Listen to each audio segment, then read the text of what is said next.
sector because Elara has come out with a note on the entire metal space, expecting improved margins in Q1 of FY26.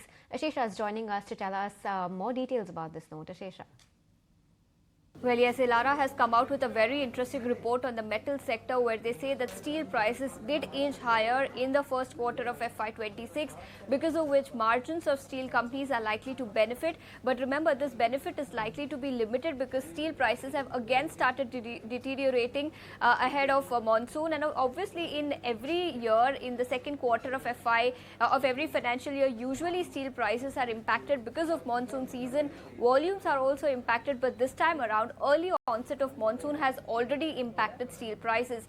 Remember, steel prices are off nearly 4 to 5% from the highs that we saw in the month of May. So yes, for the first quarter of FY26, earnings are likely to be good, but this earnings momentum is likely to be short-lived. Second, they've also spoken about Chinese exports, which continue to rise. In the month of April and May, Chinese exports have risen yet again. But despite that, remember, imports into India have fallen for the fourth consecutive month in the month of May.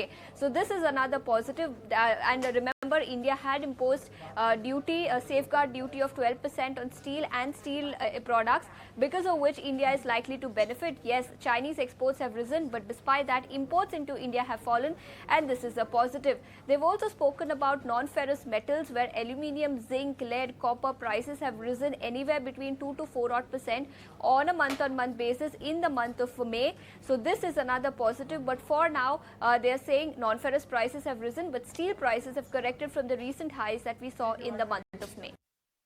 Thank you so much, Ashesha, for getting us all those details. Time now to slip into a very short break. Don't go anywhere. We'll be right back.